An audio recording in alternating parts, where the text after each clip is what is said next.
por esos anuncios y esa bienvenida que nos das tan cálida y no sé, tan amistosa.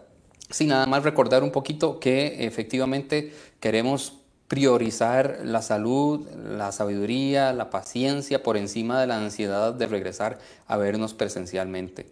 Y aunque en los próximos días o semanas el Ministerio de Salud permita regresar a las iglesias, a los centros de culto, nosotros igual evaluaríamos poco a poco esa decisión.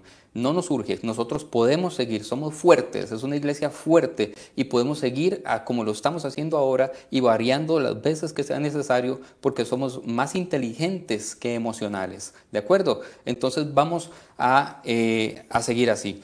Hoy estamos arrancando una serie de charlas que se llama Fe en paños menores. Fe en paños menores. Y esta es la primera charla de esa serie que va a durar 4 semanas. Y para mí es súper interesante porque realmente nos quedamos con una mano atrás y otra adelante la mayor parte de las iglesias. Ya no nos podemos reunir, no podemos cantar juntos, no podemos hacer reuniones de muchas clases. ¿Y qué nos queda? ¿Qué es lo que le queda a la iglesia ahora que no tiene todas las luces y todas las pantallas y todo el sonido y un montón de cosas que teníamos antes? ¿Dónde queda nuestra fe? Vean, Jesús nunca dijo que la pandemia no afectaría a los creyentes. Él dijo, en el mundo ustedes tendrán aflicción, pero confíen, yo he vencido al mundo. Tampoco dijo, por ejemplo, que era nuestra responsabilidad sanar a las personas cuando se contagian. No es nuestra responsabilidad. Nuestra responsabilidad, lo que sí dijo Jesús, es que oremos sin cesar, oremos constantemente y ayudemos constantemente. Pero no está la presión en el cristiano de que tenemos que hacer el milagro de que los cristianos no se contagian o se sanan milagrosamente. Dios nos ha pedido que oremos y que apoyemos. Pero sí dijo una cosa Jesús. Jesús sí dijo una cosa. Dijo, ustedes harán mayores cosas que yo. Ustedes harán mayores cosas que yo. Y eso, honestamente, ahí, como diría mi tata, ahí es donde tuerce el rabo la chancha. Porque Jesús resucitó muertos, sanó enfermos, calmó tormentas, sacó demonios, convirtió agua en vino. Y nosotros, ¿cómo vamos a hacer mayores cosas que esas? Ahora mismo ni siquiera podemos reunirnos en la iglesia, no podemos cantar juntos, no podemos orar juntos y tal parece que el montón de pastores y reuniones que se hacían de milagros y sanadores y todo eso tampoco lo están haciendo. Entonces podemos realmente hacer mayores cosas que Jesús. Yo estuve pensando en eso toda esta semana y vean, Jesús hizo 33 milagros, casi que uno por cada año que vivió, pero lo comprimió un poco tiempo, muy poco tiempo de ministerio. 33 milagros que aparecen en el Nuevo Testamento, solo aparecen esos 33, pensemos que son esos, probablemente hizo más. 20 de esos 33 fueron sanidades, 3 fueron en la naturaleza, calmar la tormenta, etcétera. 3 fueron resurrecciones. Una fue sacarle los demonios a alguien. 5 multiplicó alimentos o transformó agua en vino. La verdad es que con ese currículum es difícil hacerle competencia a Jesús. Yo, créanme que he intentado convertir agua en vino muchas veces y no me ha funcionado el asunto. Así que el currículum de Jesús es bastante complicado para hacerle competencia si nos centramos en hacer milagros. Si solamente creemos que lo que Jesús estaba diciendo cuando estaba diciendo ustedes harán mayores cosas que yo, Él estaba refiriéndose a milagros, pero no estaba refiriéndose a milagros. Vean, hoy por hoy la ciencia y la medicina sana más personas por día que Jesús en todo su ministerio. Es más, yo me atrevería a decir que la medicina mundial sana a más personas cada hora que Jesús en todo su ministerio terrenal. Esas son mayores cosas de las que Él hizo. Jesús tenía razón, nosotros podemos hacer mayores cosas. Nosotros podemos hacer cosas aún más grandes de las que Él hizo durante su ministerio. Un solo médico en Costa Rica ayudará a sanar a más personas en su carrera que Jesús en todo su ministerio terrenal. Con solo una campaña de vacunación podemos hacer mayores cosas y en Costa Rica se han logrado mayores cosas. Pero es que en ese sentido, casi cualquier cristiano, casi cualquier persona creyente del día de hoy ha hecho mayores cosas que Jesús. Vean, una empresa o un negocio que le dé de comer todos los días a sus empleados porque genera recursos, salarios, ya está haciendo cosas más grandes de las que hizo Jesús. Jesús alimentó 3 veces en su ministerio a las personas, pero un jefe, un dueño de empresa puede dar de comer todos los días a muchas familias. Hoy entonces estamos dando inicio a esta charla, a esta serie que se llama Fe en Paños Menores. Y quiero comenzar entonces con 2 preguntas. Eso era nada más como una reflexión introductoria para arrancar esta parte. ¿Qué es la fe entonces? Y la segunda pregunta es, ¿y quién tiene fe entonces? ¿Quién tiene fe? Y para responder a estas 2 preguntas me gustaría que usted considere su día hoy en la mañana. Usted se levantó y se tomó una taza de café. Pensemos nada más que alguien le hizo ese café, digamos su pareja, él o ella o su pareja o sus hijos o alguien. Usted se tomó el café sin pensar ni siquiera si había peligro de que dentro de esa bebida hubiera veneno, ¿verdad? Porque usted confía en las personas que le hicieron el café. Ahora, si usted hubiera comprado la taza de café en Starbucks o en cualquier otro lugar, tampoco le hace un análisis al café a ver si el café está envenenado. Usted confía en Starbucks o en el establecimiento donde usted compró el café de que no lo van a envenenar. Entonces, la verdad es que confiamos ciegamente cuando nos tomamos un café. He oído que manejar carro, conducir, es una de las actividades más peligrosas en el mundo, y es cierto. Hay una pandemia distinta que es las muertes en carretera en el mundo. Son millones de personas.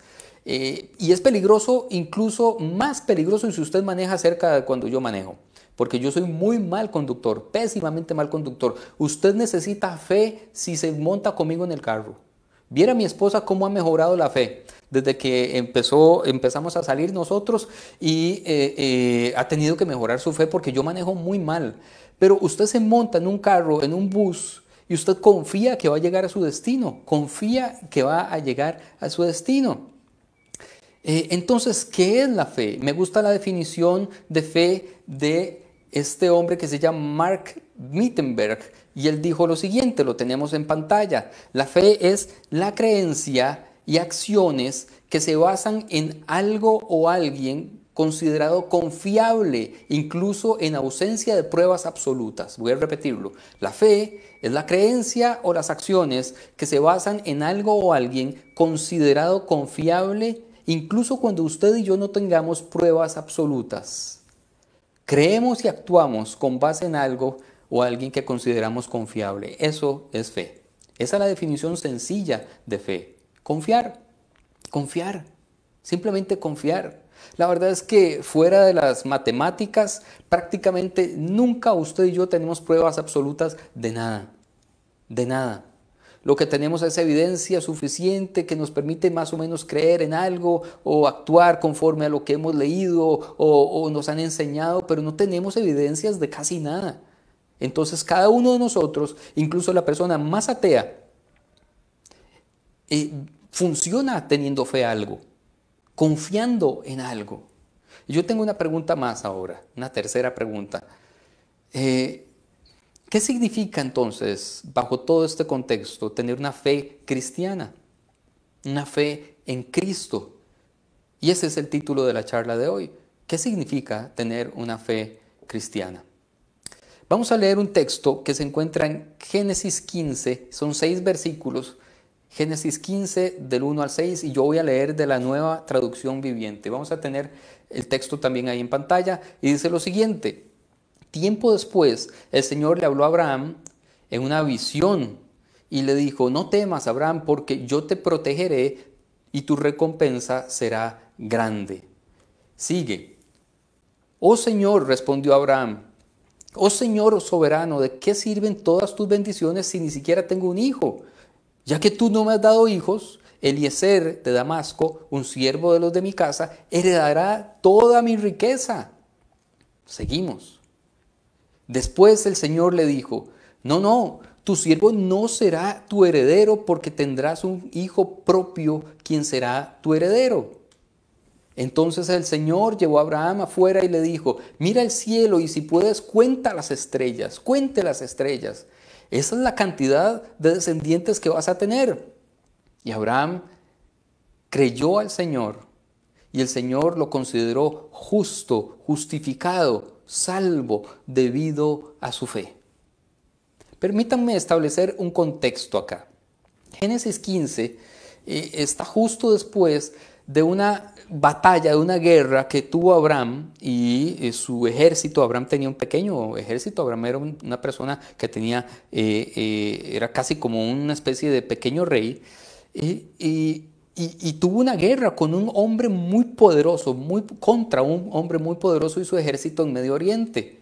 Y derrotaron a ese ejército, pero no mataron a ese hombre. Ese hombre seguía suelto por ahí, no fue eliminado. Entonces, Abraham y su familia tenían todavía la sensación, la amenaza de que ese hombre se estaba rearmando y en cualquier momento les caía y los eliminaba.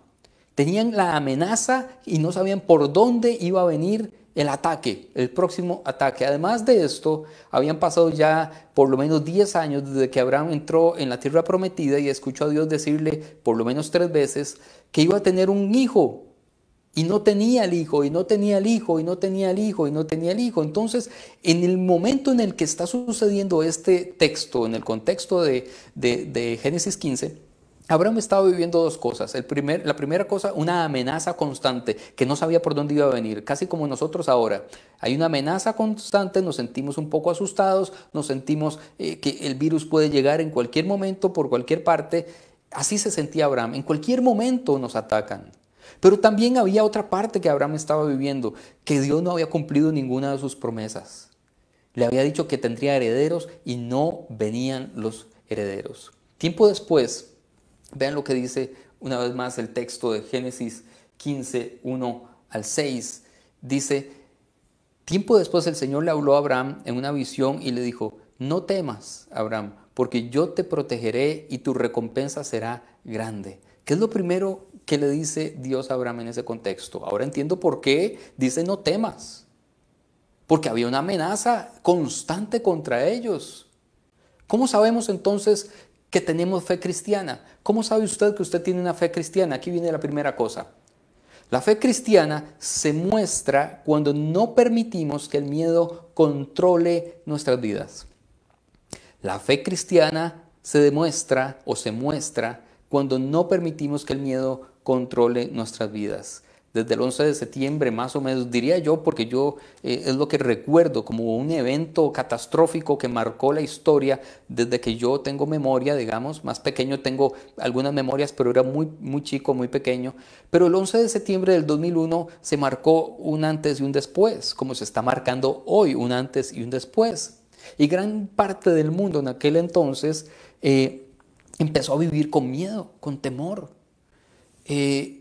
No parecía extraño de repente que nos revisaran en los aeropuertos, que nos hicieran quitar los zapatos, que nos metieran en escáneres, que todo, ¿verdad? Que había una paranoia increíble por la seguridad, porque todo el mundo tenía miedo. Pero a partir de ahí también hubo colapso económico y en 2008 hubo un colapso económico increíble y muchas personas aún hoy viven con miedo económico, temor de no poder mantener a su familia, temor de no tener suficiente para alimentar o escolarizar a sus hijos o que lleguen a la universidad, darles una crianza decente. Actualmente en medio de la pandemia que estamos viviendo, pues la verdad es que hay mucha gente asustada y los demagogos políticos aprovechan esta ocasión y esta situación para asustar, explotar el miedo, ¿verdad? Y nos pasan diciendo, tengan miedo, tengan mucho miedo. Tenga miedo a las personas diferentes porque ellas son los culpables de la pandemia. Los homosexuales son los culpables de que esto. Dios nos está castigando. Tengan miedo, tengan miedo. Tengan miedo de los políticos porque los políticos quieren dominarnos, porque los políticos quieren engañarnos, porque nos quieren robar, nos quieren perseguir, nos quieren matar, nos quieren engañar. Es un plan comunista, es un plan comunista. Nos meten miedo y miedo y miedo y miedo. Vean, hay un gran estadista irlandés y filósofo político que se llamaba Edmund Burke y él dijo lo siguiente, vean la frase, me encanta esta frase, dice: ninguna pasión le quita a la mente todos sus poderes de actuación y razonamiento como el miedo. El miedo nos quita los poderes, las facultades de actuar correctamente y de razonar correctamente. Hay un libro que quiero mostrarles. Es fascinante, de un psiquiatra llamado Jack Gorman y su pareja, de apellido obviamente como es estadounidense, Gorman, Sarah Gorman se llama ella, y se titula Negar la tumba, ¿por qué ignoramos los hechos que nos salvarán? Y Jack Gorman señala que los científicos han identificado la parte del cerebro que de orden superior, racional, de trabajo lento, por así decirlo, y se llama la corteza prefrontal. También han identificado la parte más primitiva del cerebro, la parte primitiva del cerebro que funciona más rápido y procesa emociones como el miedo. Lo que Gorman señala en su libro es que el miedo suprime las funciones de la parte prefrontal, la parte racional. Suprime, le chupa la racionalidad a las personas, cautiva, como que corta la parte funcional de la parte prefrontal del cerebro y nos deja nada más la parte más primitiva de nosotros. La parte más primitiva es la que reacciona con miedo, la que reacciona irracionalmente. De tal manera que el miedo nos hace tontos. El miedo nos hace tontos y nos obliga a tomar decisiones pésimas, pésimas decisiones. El peor maestro es el miedo. Así que a menudo tomamos decisiones bastante estúpidas cuando estamos sumidos en el miedo, en el temor. Y es interesante para mí que con frecuencia Jesús o Dios le dice a la gente en la Biblia: no tenga miedo. Yo conté 50 veces, pueden haber más, pero conté 50 ejemplos de que Dios le dice a alguien en la Biblia: no temas, no temas. Yo creo que le estaba diciendo: no sea bruto. No actúe tonto, no tenga miedo, piense, use la parte prefrontal, la parte racional. La primera vez que encontramos una de estas frases es justamente en Génesis 15, que Dios le dice a Abraham: no temas, no temas, no temas, yo te voy a dar un hijo, no temas, yo te voy a proteger, no temas. Pero no solamente se lo dice a Abraham, también se lo dijo a Josué, a Gedeón, al rey Salomón, a Ezequías, al pueblo de Israel, al profeta Daniel, al apóstol Pedro, al apóstol Juan, al apóstol Pablo. Y hoy se lo está diciendo a usted: no tema, no tema. Actúe inteligentemente, racionalmente, no reaccione a los fake news, porque los van a hacer actuar tonto, estúpidos. Tenga fe, no tenga miedo. Yo sé que muchos de ustedes han tenido miedos durante toda su vida. Hay gente que le tiene miedo a hablar en público, hay gente que le tiene miedo a volar en avión, hay gente que le tiene miedo a los compromisos. Una de las pandemias más grandes también es el miedo al compromiso, la fobia al compromiso. Y es muy interesante porque eso ya está descrito por los psicólogos. Alguien contó la cantidad de mandamientos que Jesús da en los evangelios y dijo que Jesús dio unos 125 imperativos, 125 órdenes o 125 mandamientos. ¿Y sabe cuál es el tema número uno de esos mandamientos? Jesús repite 21 veces: no tengan miedo, no tengan miedo. Es el que más se repite, el mandamiento que más se repite en el Nuevo Testamento de boca de Jesús es: no tengan miedo. El siguiente que le sigue se repite 9 veces y es: ama a tu prójimo, ama a tu prójimo. No tenga miedo, ame a su prójimo. Me encanta el mensaje de Jesús. No le tenga miedo a los diferentes, ame a su prójimo. No tenga miedo, ellos no son los culpables. Ame a su prójimo. Y ahora en la pandemia, no tenga miedo. Actúe por amor a su prójimo y ayúdele. Sea solidario, sea solidaria. Somos la religión que enseña a las personas a amarse unos a otros, pero también es la religión que nos enseña a confiar y a no tener miedo. Solo hay dos caminos, solo hay dos enfoques en la vida: el camino de la fe y el camino del miedo. El camino de la fe o el camino del miedo. La segunda cosa, ¿cómo se ve la fe cristiana? La fe cristiana se muestra cuando confiamos en la protección de Dios.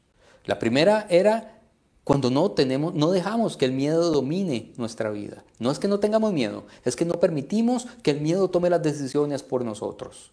La segunda, la fe cristiana, se muestra cuando confiamos en la protección de Dios. Vean lo que dice otra vez el texto de Génesis 15:1. Tiempo después el Señor le habló a Abraham en una visión y le dijo: no temas, eso ya lo vimos, Abraham, pero dice: porque yo te protegeré. Yo te protegeré. La palabra usada en hebreo ahí es magén. Magén significa escudo.